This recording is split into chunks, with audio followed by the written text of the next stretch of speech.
Crystal के सीमित packing में सबसे अधिक खाली स्थान होता है, बताएंगे क्या हो जाएगा। क्रिस्टल के सीमित पैकिंग में सबसे अधिक खाली स्थान क्या होता है, बताएंगे डियर स्टूडेंट। आपका फाइनली आंसर ऑप्शन नंबर, यानी सरल घनाकार इकाई सील में क्या होता है, तो सीमित पैकिंग सबसे अधिक स्थान खाली होता है, यानी कि ज्यादा। ठीक ना, तो ऑप्शन नंबर एक करेक्ट आंसर हो जाएगा, याद रखना। और यही सब प्रश्न एग्जाम में मिलेगा, ज्यादा भारी प्रश्न नहीं मिलेगा, यही सब प्रश्न रहेगा। चलो दूसरा नंबर प्रश्न की बात करें, किस क्रिस्टल संरचना में सीमित पैकिंग अधिकतम यानी कि सबसे ज्यादा होता है। किस क्रिस्टल सीमित पैकिंग में अधिकतम होता है, यानी कि क्रिस्टल संरचना सबसे ज्यादा होता है। तो 2 नंबर का correct answer option number B हो जाएगा, यानी कि फलक केंद्रिक, यानी कि एफसीसी। यहाँ पे दे देगा एफसीसी, एफसीसी भी देख सकते हैं यहाँ पे। क्या ऑप्शन में वहां पे क्या रहेगा, एफसीसी, एससी, बीसीसी ऐसा रहेगा। तो क्या लिखिएगा, किस क्रिस्टल संरचना में सीमित पैकिंग सबसे अधिक होता है, तो क्या मारिएगा, तो एफसीसी यानी कि फलक केंद्रिक सेल। ऑप्शन नंबर बी हो जाएगा करेक्ट आंसर डियर स्टूडेंट। चलो अगला प्रश्न की बात करें। चैनल पे नए होंगे सब्सक्राइब कर लेना, ताकि पीडीएफ आप सब स्टूडेंट फ्री में पाए, एक भी रुपया ऑप्शन को नहीं लगेगा। ठीक ना, चलो तीसरा नंबर प्रश्न की बात करें, बहुत अच्छा प्रश्न है। बीसीसी संरचना में पैकिंग दक्षता एवं वॉइड्स होता है, तो क्या हो जाएगा, 3 नंबर का करेक्ट आंसर कितना प्रतिशत होता है, तो ऑप्शन नंबर यानी कि क्या होता है, 68 प्रतिशत से लेकर एवं 32% के बीच होता है। ठीक ना, तो ऑप्शन नंबर डी हो जाएगा। चलो अगला प्रश्न की बात कर लेते हैं, बहुत अच्छा प्रश्न आप सभी स्टूडेंट का, जो कि डायरेक्टली आप सभी स्टूडेंट को एग्जाम हॉल में मिलेगा। चलो 4 नंबर प्रश्न क्या है, एफसीसी या एचसीपी या सीसीपी पैकिंग दक्षता तथा वॉइड्स की प्रतिशतता है, यानी कि इस तीनों में क्या, तो वॉइड्स की प्रतिशतता क्या है, प्रतिशतता क्या है, तो क्या हो जाएगा, तो 4 नंबर का correct answer option number A, यानी कि 74 से 26%। ठीक ना, तो सब में 74 से 26, ऑप्शन नंबर ए हो जाएगा। यही सब प्रश्न आप सभी को एग्जाम में मिलेगा, ज्यादा भारी प्रश्न आप सभी स्टूडेंट को नहीं मिलेगा। चलो अगला प्रश्न क्या है आप सभी स्टूडेंट का, क्रिस्टल में समन्वय संख्या में वृद्धि होती है, क्रिस्टल में जो होता है समन्वय संख्या में कब वृद्धि होता है, तो क्या हो जाएगा, 5 नंबर का correct answer option number A, यानी कि दाब बढ़ाइएगा ना, तो क्या होगा, क्रिस्टल के समन्वय संख्या में वृद्धि होगा। चलो option number B correct answer होगा, मार दो खटाक से। चलो अगला प्रश्न की बात कर लेते हैं। अगर आप सभी स्टूडेंट चैनल पे नए होंगे तो सब्सक्राइब कर लेना, ताकि पीडीएफ आप सभी स्टूडेंट फ्री मिल सके। चलो 6 नंबर प्रश्न की बात करें, डायमंड यानी कि हीरा में पैकिंग दक्षता एवं वोइड खाली स्थान की प्रतिशतता क्या है, तो 6 नंबर का करेक्ट आंसर ऑप्शन नंबर, यानी कि 34 से 66% के बीच, यहाँ पे प्रतिशत होगा। चलो option number A correct answer हो जाएगा आप सभी स्टूडेंट का फाइनली आंसर। चलो अगला प्रश्न की बात कर लेते हैं, 7वां नंबर प्रश्न, जो कि बहुत अच्छा प्रश्न। एफसीसी संरचना में प्रति परमाणु आयन की संख्या होती है, एफसीसी यानी कि फलक केंद्रिक घनाकार इकाई सेल में संरचना में प्रति परमाणु आयन की संख्या कितनी होती है, तो 7 नंबर का correct answer option number B हो जाएगा, यानी कि 4, याद रखना और एग्जाम में तहलका मचाना। चलो अगला प्रश्न की बात कर लेते हैं, 8वां नंबर प्रश्न, क्रिस्टल में स्थान जालक की संख्या होती है, क्या हो जाएगा, क्रिस्टल में स्थान जालक की संख्या कितनी होती है, तो 8 नंबर का करेक्ट आंसर हो जाएगा dear student option number B, 14।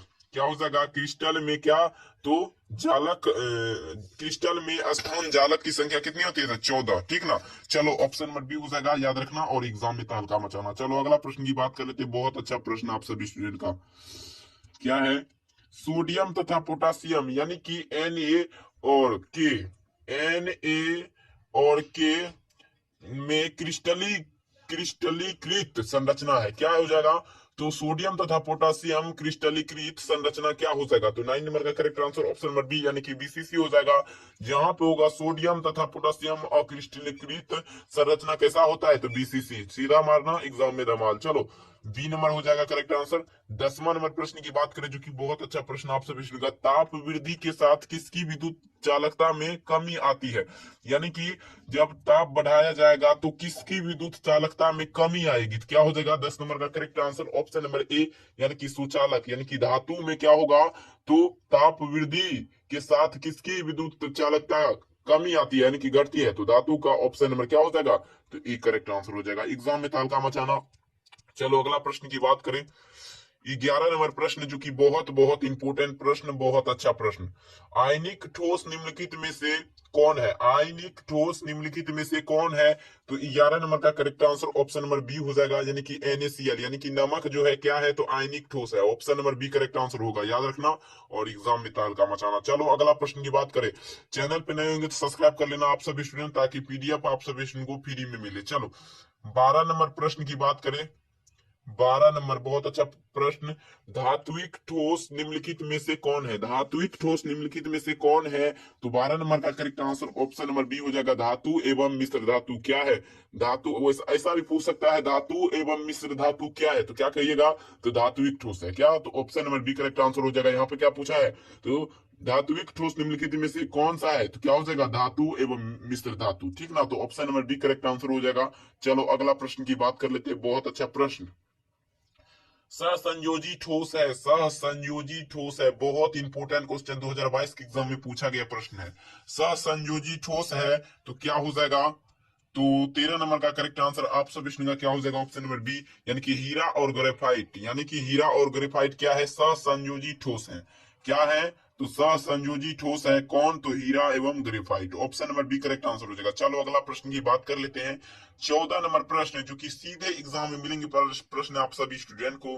क्या है? ताप वृद्धि के साथ किसके विद्युत चालकता में कमी आती है? यानी कि ताप जब बढ़ाया जाएगा तो किसके विद्युत चालकता में कमी आएगी? बहुत इंपोर्टेंट क्वेश्चन, सीधे एग्जाम में मिलेंगे प्रश्न आप सभी स्टूडेंट को। तो 14 नंबर का करेक्ट आंसर क्या हो जाएगा dear student? Option number A, यानी कि सुचालक धात्विक। क्या हो जाएगा? तो ताप वृद्धि के साथ किसकी विद्युत चालकता में कमी होती है? तो सुचालक धात्विक। ऑप्शन नंबर ए हो जाएगा, याद रखना और एग्जाम में जाकर के तहलका मचा देना। चलो अगला प्रश्न की बात कर लेते हैं। 15 नंबर क्वेश्चन। ग्लास यानी कि शीशा है। शीशा क्या है? ग्लास क्या है? यानी कि कांच क्या है? बहुत अच्छा प्रश्न। 15 नंबर का करेक्ट आंसर क्या हो जाएगा? ऑप्शन नंबर क्या? तो बी हो जाएगा। कांच को अतिशील द्रव क्यों कहा जाता है? ऑप्शन नंबर बी हो जाएगा। ये प्रश्न आप सभी इनको 2 नंबर में पूछेगा, कांच को अतिशील द्रव क्यों कहा जाता है? तो लिख दीजिएगा आप सभी स्टूडेंट। क्या है 15 नंबर प्रश्न? क्या है? ग्लास शीशा है। ग्लास शीशा क्या है? तो अतिशीलित द्रव है। ऑप्शन नंबर क्या हो जाएगा? B correct answer. चलो अगला प्रश्न की बात कर लेते हैं। 16 नंबर प्रश्न, जो कि बहुत अच्छा इंपोर्टेंट प्रश्न। चलो क्या है 16 नंबर क्वेश्चन आप सभी स्टूडेंट का। निम्नलिखित में से बेरवादार ठोस कौन सा है? बहुत इंपोर्टेंट क्वेश्चन, काफी महत्वपूर्ण। निम्नलिखित में से कौन बेरवादार ठोस है? क्या हो जाएगा? तो 16 नंबर का करेक्ट आंसर क्या हो जाएगा dear student? Option number A, यानी कि हीरा जो है क्या है? तो बेरवादार ठोस है। ऑप्शन नंबर क्या हो जाएगा? तो ए हो जाएगा। ठीक है ना? चलो अगला प्रश्न की बात कर लेते हैं। 17 नंबर प्रश्न, बहुत अच्छा MBBI प्रश्न आप सभी स्टूडेंट का, बहुत बहुत इंपोर्टेंट। क्या है प्रश्न आप सभी स्टूडेंट का? उष्मा और विद्युत के अच्छा चालक है। उष्मा और विद्युत के अच्छा चालक कौन है? बताएंगे फटाफट से। क्या हो जाएगा? उष्मा और विद्युत के अच्छा चालक क्या हो जाएगा डियर स्टूडेंट? ऑप्शन नंबर क्या हो जाएगा 17 नंबर का? सी, यानी कि ग्रेफाइट। उष्मा और विद्युत के अच्छा चालक क्या है? तो ग्रेफाइट है। याद रखना और एग्जाम में जाकर के तोड़ देना क्वेश्चन को।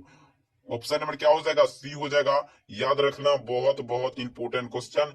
क्या है? तो उष्मा और विद्युत के अच्छा चालक क्या है? तो ग्रेफाइट। चलो अगला प्रश्न की बात कर लेते हैं। 18 नंबर प्रश्न, फ्रेंकल दोष किसमें होता है? मात्र 20 प्रश्न, 20 प्रश्न से ज्यादा नहीं होगा। चलो, फ्रेंकल दोष किसमें होता है? क्या हो जाएगा? तो 18 नंबर का correct answer option number C हो जाएगा, यानी कि सिल्वर ब्रोमाइड, यानी कि AgBr। सिल्वर ब्रोमाइड का सूत्र क्या होता है? तो AgBr। ठीक ना? याद रखना। ऐसा भी पूछ सकता है, यहाँ पे AgBr हो जाएगा, यहाँ पे AgBr पूछेगा, यहाँ पे NaCl हो जाएगा, यहाँ नमक हो जाएगा NaCl। सोडियम क्लोराइड का क्या होता है सूत्र? तो NaCl। हीरा का क्या होता है? क्या होता है हीरा का? Silver bromide. क्या हो जाएगा? तो फ्रेंकल दोष किसमें होता है? तो क्या हो जाएगा? Silver bromide. Option number C हो जाएगा करेक्ट आंसर 18 नंबर का। चलो अगला प्रश्न की बात करें। बहुत अच्छा प्रश्न, जो कि सीधे एग्जाम में मिलेंगे। 19 नंबर का प्रश्न आप सभी स्टूडेंट को डायरेक्टली। चलो क्या है क्वेश्चन? इनमें से कौन और क्रिस्टलीय ठोस का गुण नहीं, यानी कि क्रिस्टलीय ठोस पदार्थ का गुण नहीं है।